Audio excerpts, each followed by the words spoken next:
الآخرين أحمد مصطفى محمد مصطفى صلى الله على آله وصحبه أجمعين प्यारे हाजिरीन बिरादर ने मुस्लिमीन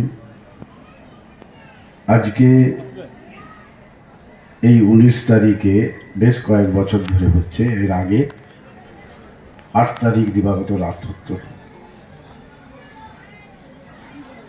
এই 19 তারিখ এই প্রাকৃতিক দুর্যোগের জন্য এই 19কে বহাল করা হলো। যাই হোক, এই গ্রামে আমার পীর ভাই যারা আছেন এবং পীর চাচা এবং গ্রামবাসী এমন এক অলিকে তারা মুরিদরাই শুধু ভালোবাসে এমন না, পুরো ভাগীরথপুর গ্রামের সমস্ত মানুষই আমার হুজুরকে ভালোবাসতেন, যার জন্য আজকে এই উৎসব করা সম্ভব হয়েছে। আমি আমার হুজুরের জীবনী সম্পর্কে, ওনার শিক্ষা সম্পর্কে, ওনার আদর্শ সম্পর্কে কিছু কথা বলবো। তিনাকেও অনেক স্ট্রাগল করে ঘাত প্রতিঘাতের উপর নির্ভর করে তাকে পেরিয়ে এই চরম এবং পরম জায়গায় তিনি আল্লাহর ওলি হতে পেরেছিলেন। হ্যালো, সেই সবাই শুনবেন একটু, একজনের চশমা হারিয়ে গেছে।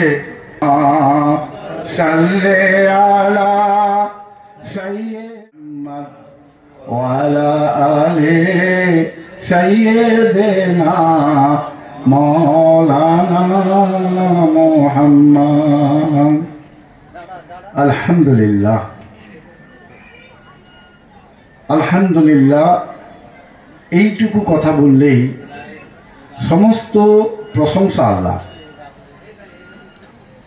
এটা আল্লাহর তারিফ।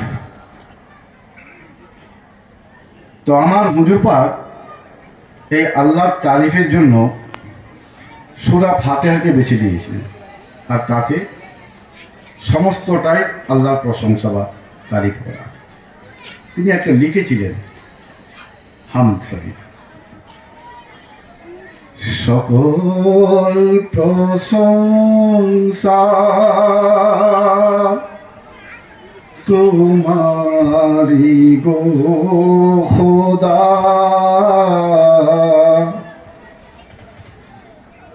সকল প্রশংসা তোমারি গো খোদা,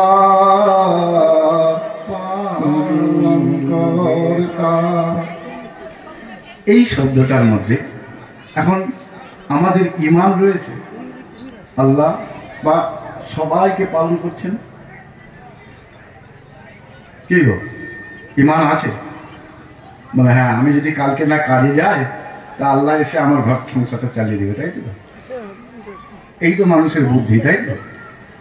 আরে তুমি যে কাজে যাচ্ছ সেটাও আল্লাহর আদেশেই যাচ্ছ, তুমি যে কাজটা করতে পারছো সেটাও আল্লাহর আদেশেই করতে পারছো, তোমার কিছু করার ক্ষমতা নেই। সেই আল্লাহ পাক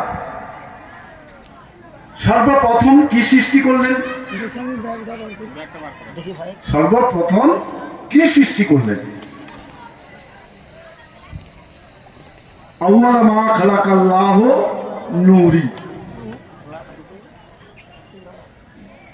আবার কোথাও বলছেন আউয়াল মা খালাকাল্লাহু রূহি। আবার কোথাও বলছেন আউয়াল মা খালাকাল্লাহু ইশকুন। তাহলে এখন এই শব্দটার মানে কি? আউয়াল মা খালাকাল্লাহু, আল্লাহ পাক বলছেন আমি সর্বপ্রথম নূর সৃষ্টি করেছি, নূর। আবার কোথাও বলছেন আমি সর্বপ্রথম রূহ সৃষ্টি করেছি। আবার কোথাও বলছেন আমি সর্বপ্রথম ইশক সৃষ্টি করেছি। এখন আল্লাহকে জিজ্ঞাসা করি, আল্লাহ সঠিক বলুন, আপনি প্রথম কি সৃষ্টি করলেন? কি সৃষ্টি করলেন যে তার পরে সব হবে? ইশক না হলে না হবে নূর, না হবে রূপ। সেই নূরকে টুকরা করলেন, সেই নূরের দ্বারায় তার হাবিবকে সৃষ্টি করলেন। আমরা আল্লাহর নূরের সৃষ্টি নাকি গো? হ্যাঁ, আল্লাহর নূরের সৃষ্টি না, কোথাও বলা নেই। আল্লাহ রাসূল আল্লাহর হাবিবের নূরে তামাম জাহান সৃষ্টি করেছেন। এখানে বোঝা লাগবে না হয় আমরা সব ধান 22 বছরই করে দিই। সব ধান 22 বছরই হবে না, মোটা সরুর পার্থক্য আছে তো। আমরা তার জন্যই যেটাকে মানতে চাই না। তাহলে আমাদের সবার ইচ্ছা মদিনা যাওয়া নাকি গো? মদিনা শরীফ দেখা আছে তো? তাহলে আমি একটু আল্লাহ রসুলের একটু গুণগান করি, তারপরেই আমি না হয় মূল বক্তব্যের দিকে যাব।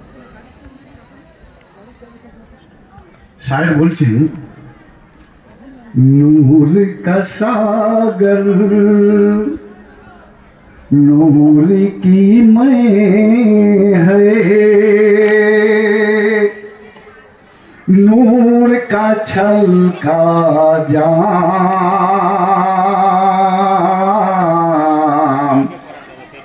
मदीना तुझे सलाम, मदीना तुझे सलाम।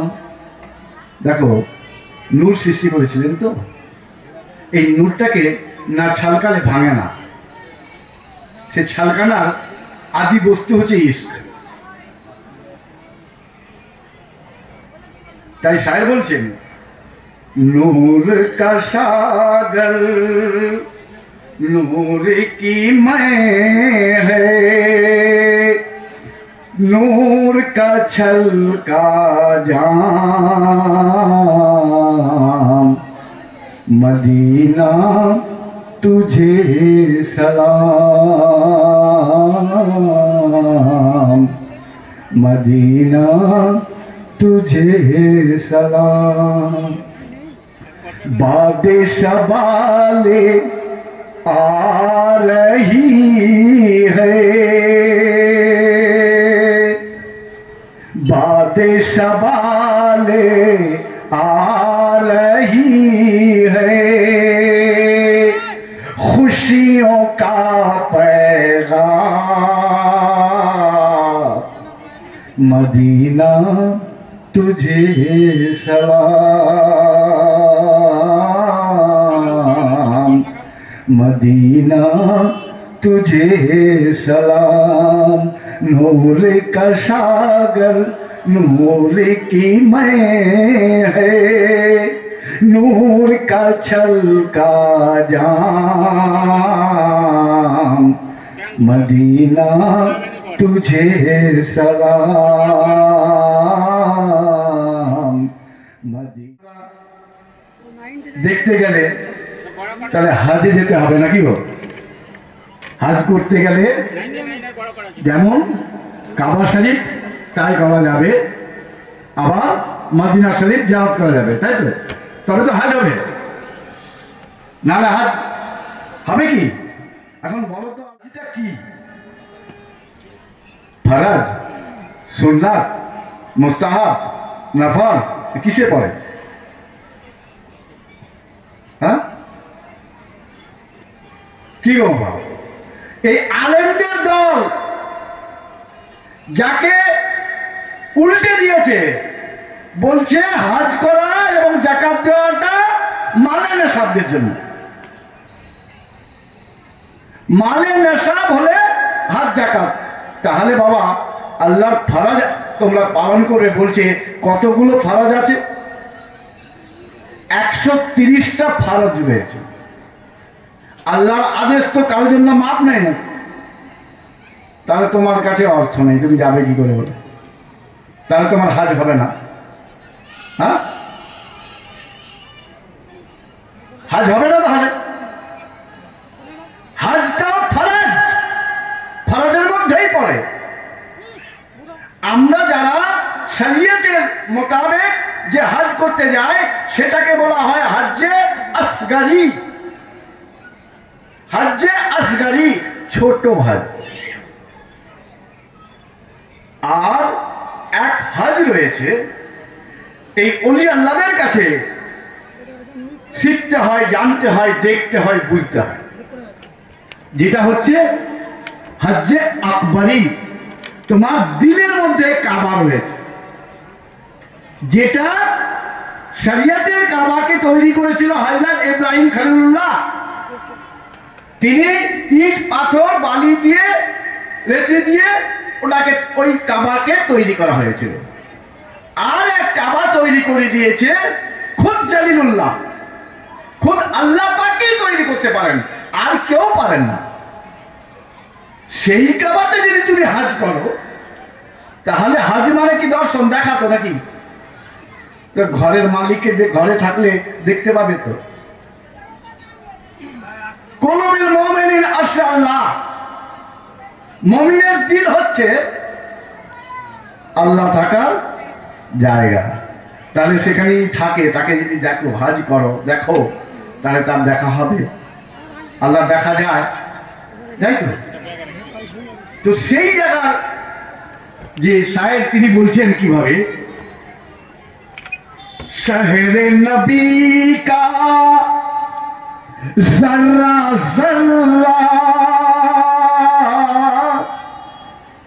শহরে নবী কা জর্রা জর্রা नूर में डूबा रहता है, फैज़ का दरिया बहता है। शहर नबी का जर्रा जर्रा नूर में डूबा रहता है, फैज़ का दरिया बहता है। होती है रहमत की बारिश जहाँ पे सुबह हो शाम, मदीना तुझे सलाम, मदीना तुझे सलाम। नूर का सागर नूर की मैं है, नूर का छलका जाम, मदीना तुझे सलाम, मदीना तुझे सलाम। गुंबद खजरा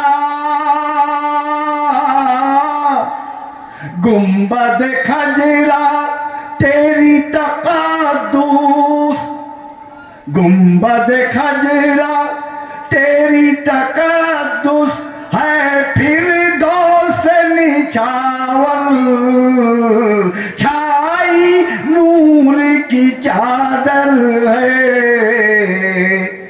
गुंबद खजरा तेरी तक़द्दुस, गुंबद खजरा तेरी तक़द्दुस है, फिरदौस निछावर छाई नूर की चादर है।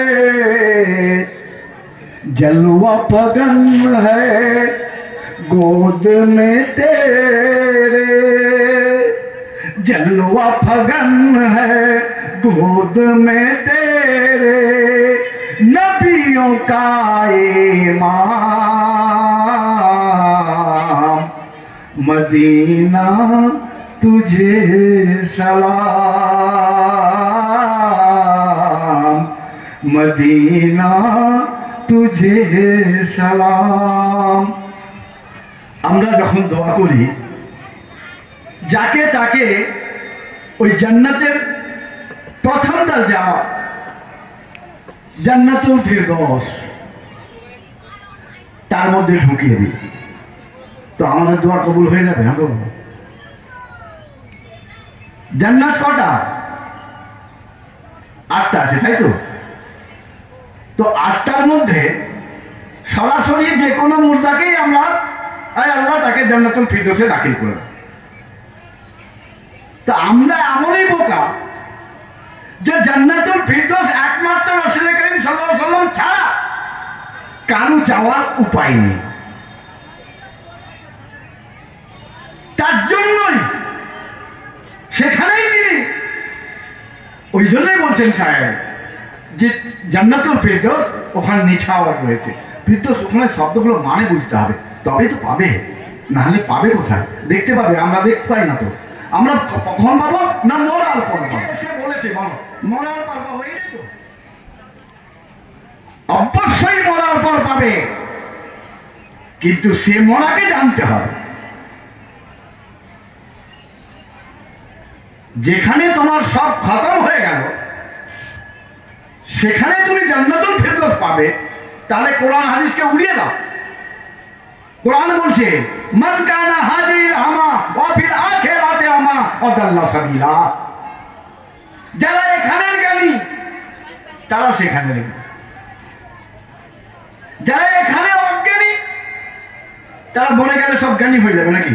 তাহলে তো আর এই কোরআন হাদিস থাকার দরকারই ছিল না। এত মাদ্রাসা মাক্তাব এইখানে এত কষ্ট করে শিক্ষা অর্জন করা, পীরের পেছনে ঘোরা, এইসব দরকারই থাকতো না। তো মরলেই তো আমি পাবো, একদিন তো মরতেই হয়, পাওয়া যাবে তো।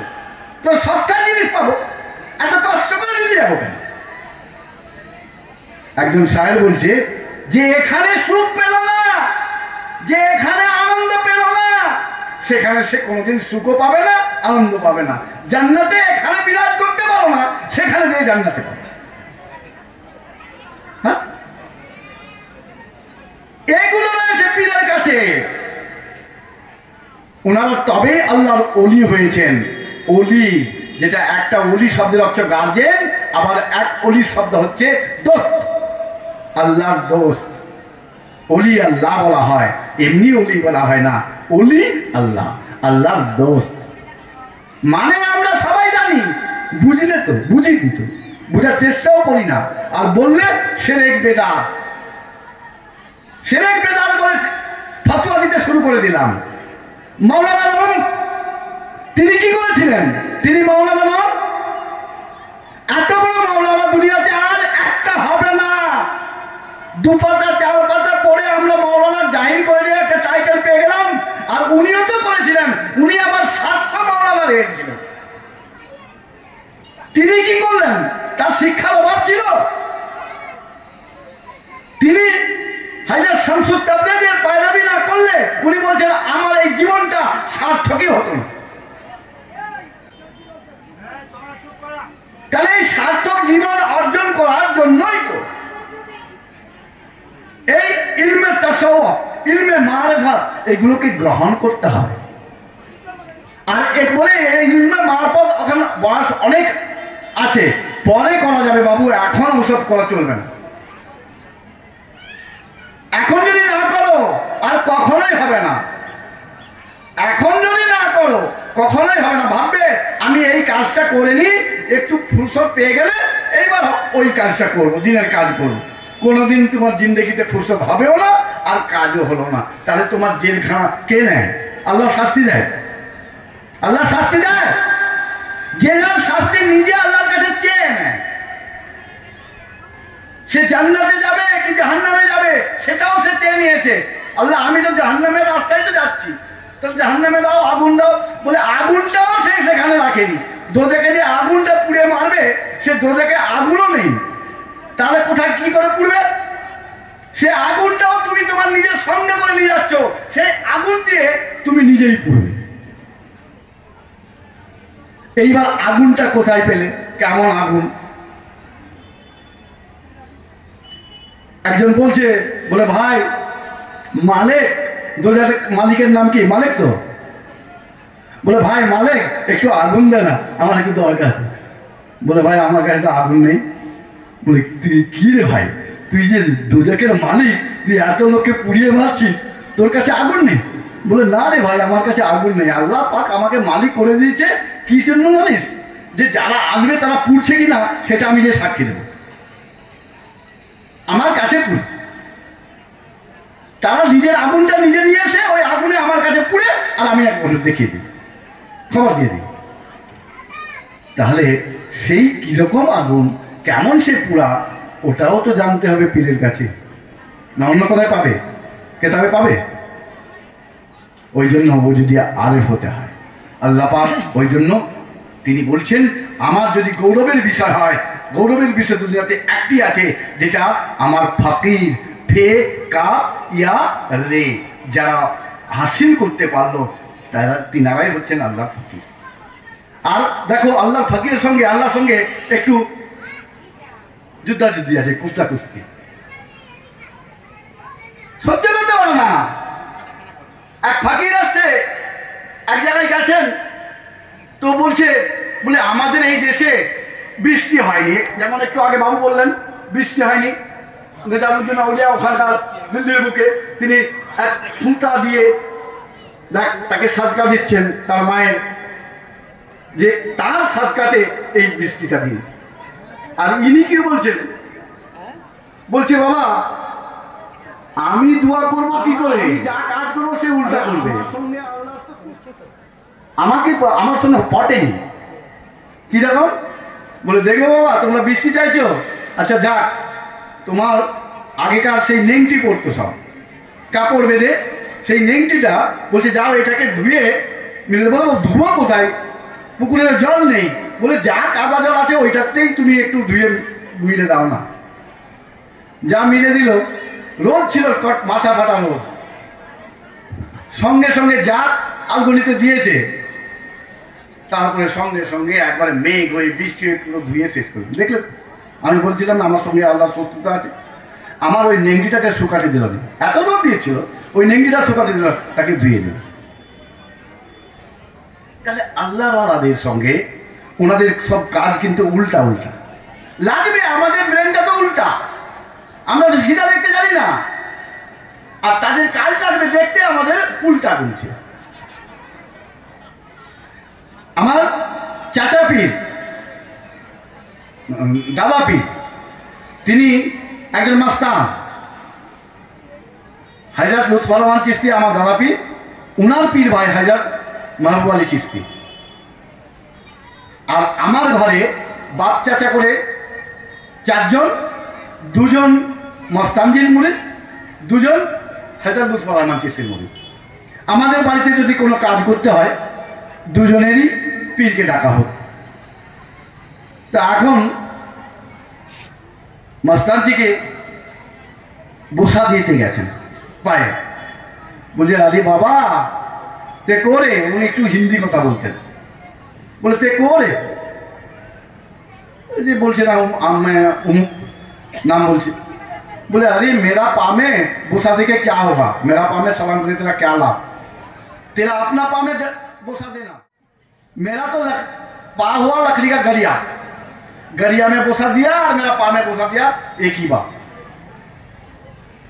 কি রকম বলে এই কি রকম পীর সাহেব রে বাবা, তার সম্মানের জন্য তাকে একটু বসা দিতে গেলাম, সে আবার উল্টা কথা বলে বলে তেরা আপনা পামে বসাবে। তো ওইখানে আরেক पीर चाचा छिलेन, बोले हुजूर आपका पैर पे तो मैं बोसा नहीं देता, मैं अपना पैर पे ही बोसा देता हूँ। बस দুটি কথা দু রকম ফেলে দিতে পারি, কি বুঝবো আমরা, আমাদের ধারণা কি হবে। बोले जो चार धार में जो घोड़ाता है ना उसको ही बोसा देता हूँ। এখন আমার দাদা পীর ওই ধ্যানের মধ্যে লিখেছেন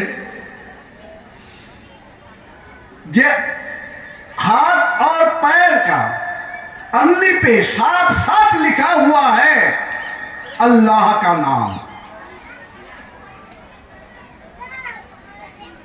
अल्लाह नाम तार मध्य रयेछे। कि गो যারা আরবি পড়তে জানেন এটা একটু দেখুন কি লেখা আছে। আল্লাহকে না হয় দেখতে পেলাম না, তার নামটা যখন কোরআন শরীফ আমরা পড়ি, কোরআনের জান হচ্ছে তো আদাবিয়াত, নাকি আদাবিয়াত তো কোরআনের জান, তো যখন পড়ি তাকে চুম্বন করি নাকি, তার কালামকে তো আল্লাহকে দেখতে পেলাম না, তার এটাকে যদি আমি তার লেখাটাকে যদি চুম্বন করি তাকে চুম্বন হবে না? ওই কোরআনটা তো কেউ না কেউ লিখেছে, কিন্তু একে তো কেউ লিখে দেয়নি। সেই ঘরে সেই বিরাজ করে, সেই ঘরে সেই বিরাজ করে। মামুন বলে এসব নূর। আবার আমার উনার পীর, দাদা পীরের পীর হাজার আমাদের পরদাদা পীর, তিনি লিখেছেন এক দেওয়ানের মধ্যে, इंसान की पस्त हिम्मती को देख ऐ अमीर, इंसान की पस्त हिम्मती को देख ऐ अमीर, कमबख्त खुदा होकर बंदा नजर आता है। কি গো, এখন আমরা যদি দাস বলি, তিনি উল্টা বলে দিলেন, इंसान की पस्त हिम्मती को देख ऐ अमीर, कमबख्त खुदा होकर बंदा नजर आता है। বলছে ইনসানকে আল্লাহ পাক এত মর্যাদা, এত ক্ষমতা দান করেছেন, এত সম্মান দান করেছেন, যে সম্মান যারা ইনসান হবে, যারা কায়েম রাখবে। আর ইনসান না হলে, ওই যে একটু আগে বাবু বললো না, যে বলে মানুষ হওয়া, তার পাটটা মাথায় দিয়ে দিতে, সে মানুষকে দেখছে গরু, গাদা, ইঁদুর, বাঁদর কত রকম দেখছে, আবার পাটটা তুলে দিতে সেই মানুষই দেখছে। সেই রকম এই ইনসানের মধ্যে সব কিছুই আছে। তাহলে এখানে বলতে যাচ্ছে, ইনসানের ক্ষমতা এমন দান করেছে আল্লাহ পাক নিজে, যে সে প্রভু মালিক হওয়ার ক্ষমতা রাখে,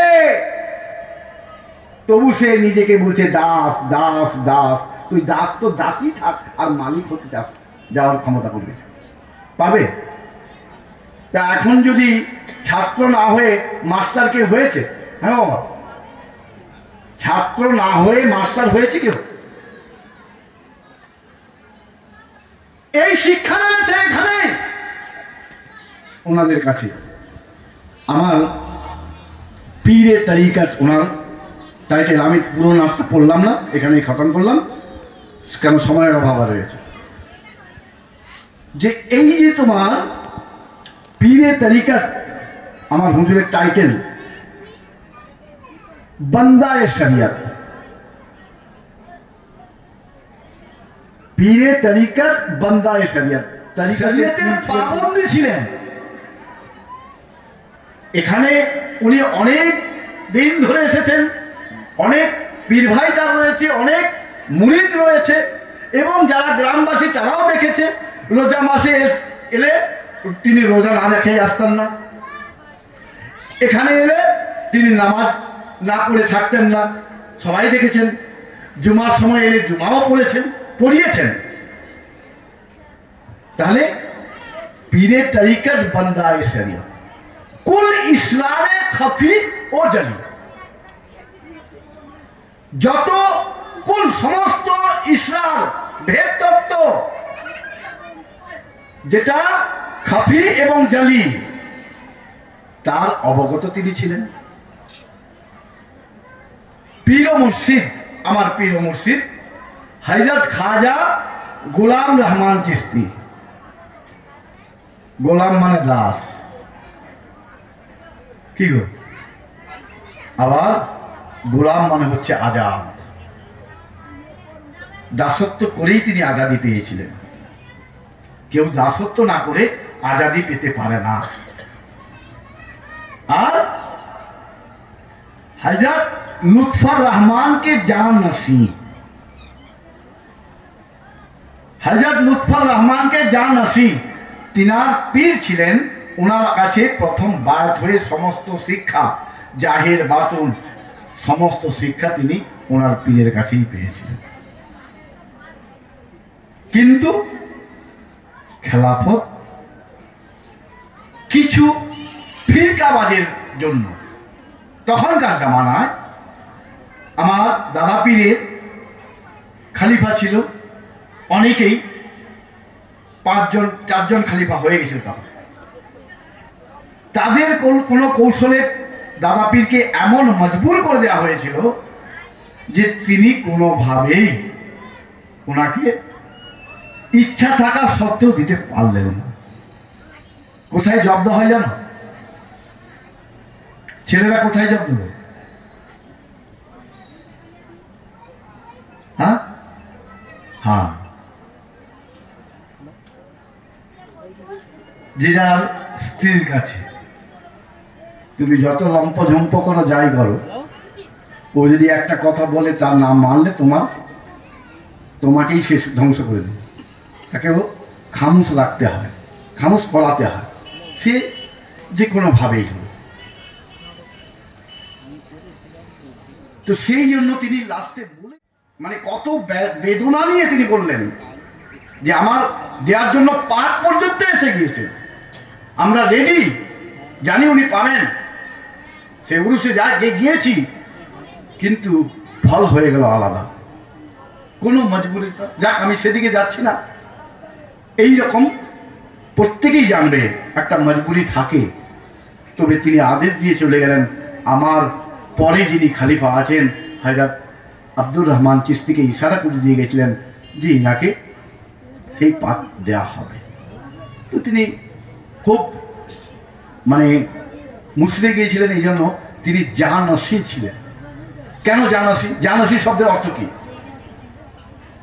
জানশীন আমরা বলছিলাম, তার ছেলে হলে জানশীন হবে কি, মেয়ে হলে জানশীন হবে, তাকে বলতে পারবো? তার ওয়ারিশ হলে জানাসীন হবে?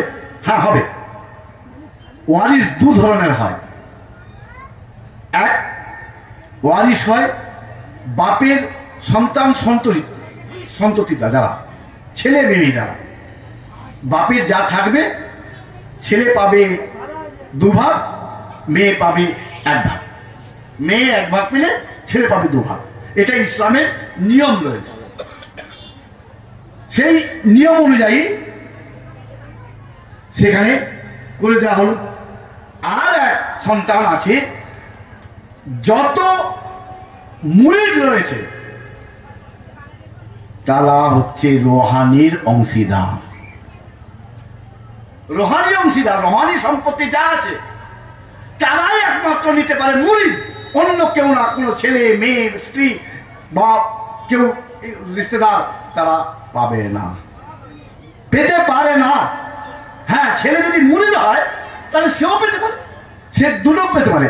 এক, জাহেরি সম্পত্তি স্থাবরের ভাগ পেতে পারে, আবার এই রোহানি ফায়দের রোহানির সেও ভাগ পেতে পারে।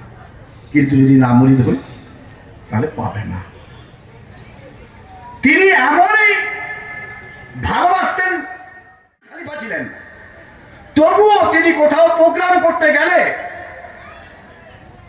কৃষি দিয়ে, উনি তো মাস্টার ছিলেন, আমাদের গ্রামেই তিনি মাস্টারি করতেন, আর আমার হুজুরের বাড়ি আমার গ্রামেই। তো সেখানে ছেলেদেরকে দিয়ে একটা চিঠি একটু পাঠিয়ে দিতেন। বলতেন, এরকম ভাবে লেখা ছিল যে আমার হুজুরের নাম বলে, গোলাম অমুক জায়গায় প্রোগ্রাম রয়েছে, তোমার কোন দিন ফাঁক হবে, তাহলে আমি সেই দিন ওদেরকে ডেট দেব। তাহলে কতটা মহব্বত করতেন! হতে পারে তখন খালিফা হয়ে গেছে, তাকে তো রাখতেন না। তাহলে ভাববো কি সে কি শিক্ষায় কমাচ্ছে না? দেখো, মহব্বত একটা মানুষের যদি 5টা ছেলে থাকে, কারো না কারো উপরে একটা বেশি মহব্বত হয়ে যায়, সেটা অজান্তেই হয়।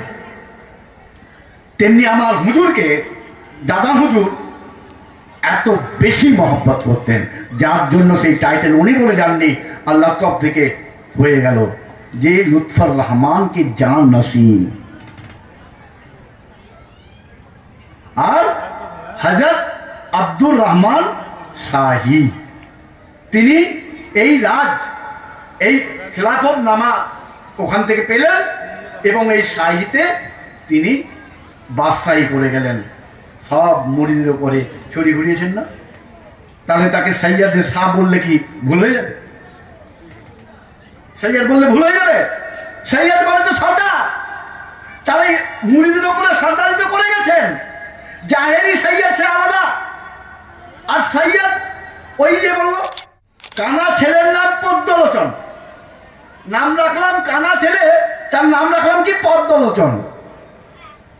সেরকম নয়, একবারে পদ্মলোচনকে পদ্মলোচন নাম দিতে হবে, তবে তো তার তাঁতি হবে। তো সেই রকম নাম দিয়েছিলেন, আর তিনি টাইটেল দিয়েছিলেন পণ্ডিত। এক কথায় সেই জামানায় আমার দাদা হুজুরের যত মুরিদ ছিল, তিনি সব মজলিসে গেছেন, সেখানে পণ্ডিত নামেই তাকে জানতেন। তার আসল নামটা ভুলে গেছে, আসল নামটা ভুলে গিয়েছিল। তাকে নাম এক নামে ডাকতো পণ্ডিত। পণ্ডিতটা কাকে বলা হয়? এই যাকে তাকে পণ্ডিত বলে দেবে, উপাধি পেতে হয়। তিনি জাহেরিতেও পণ্ডিত, বাতেনিতেও পণ্ডিত। জাহেরি তিনি সংস্কৃতে MA BEd করেছিলেন, আর পীরের কাছে এই বাতেনি শিক্ষার পণ্ডিত হয়েছিলেন। তবেই তো তিনি তাদেরকে খেলাফত দেওয়ার জন্য পাক পর্যন্ত কেনা, সেই পাক পর্যন্ত এখনো একজনের কাছে আছে, দেখেছিস? তাহলে কেন বললো? বলে এইরকম হয় কেন?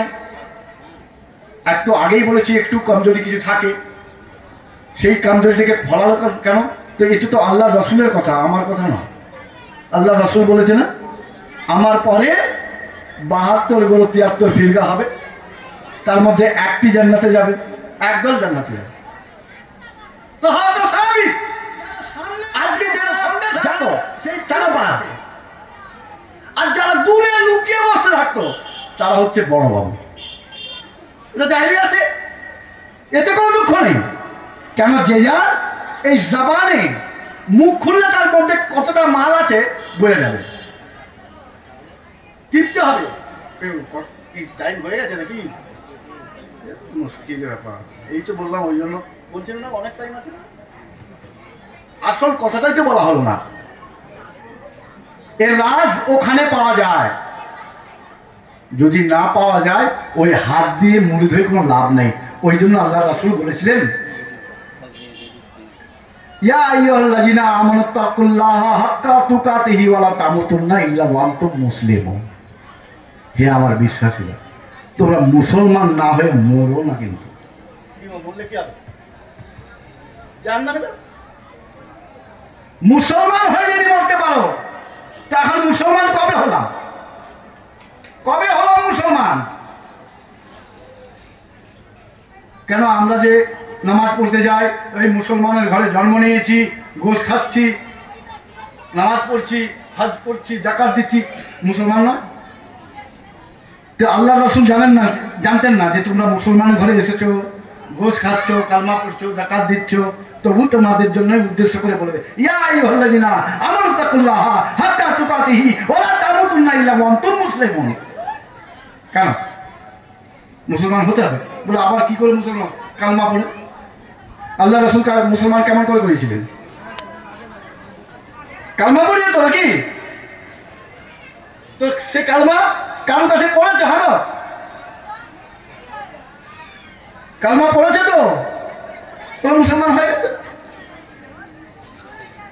কারো কাছে পড়তে হবে, তাকে দেখতে হবে, কলমার কলেতে জড়ো, তবে তো পাবে কলমার খেলা। কলমার কলেতেই চড়িনি আর পড়ে নিলাম, হয়ে গেল, আমি কালমা পড়েছি।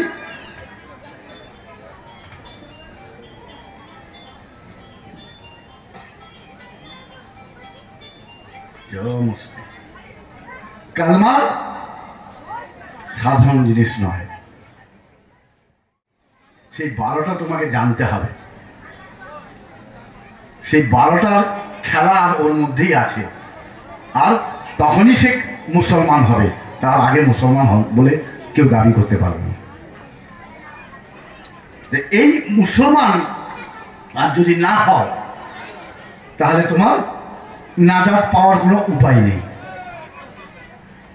বেহেশত তো দূরের কথা, নাজাত পেলে তবেই তো আল্লাহ পাক যেমন বলেছেন, কুল্লু ইয়ারজি মুসলিহি, প্রত্যেক সৃষ্টি বস্তুকে তার আসলের দিকে ধাওয়া করতে হবে, আসলের সঙ্গে ওয়াসিল হতে হবে। এই কালমাকে যদি সাবিত করে না করতে পারো, জান্নাত তো পাবেই না, আর ওয়াসিল হওয়ার কোনো উপায়ও নেই। যাক, এদের রাগ হয়ে যাবে, অনেক টাকা দিয়ে কাল এনেছেন কাউয়া, কাউলে ওলি, তবে হবে কাওয়ালি। অলিদের কথা সেটাও ঠিক, আমরাও বলছি যেমন, তিনারাও বলবেন, তবে একটু সুর ছন্দ লাগিয়ে, একটু আমেজ দিয়ে, যাতে মানুষকে অ্যাট্রাকশন করা যায়। তা আমরা অ্যাট্রাকশন ছাড়া তো কিছু বুঝি না। অ্যাট্রাকশনের প্রয়োজন আছে, অ্যাট্রাকশন যদি না হতো না তাহলে তোমার সৃষ্টি হতো না। যাক, আসসালামু আলাইকুম রহমতুল্লাহ বারাকাতুহু। আমরা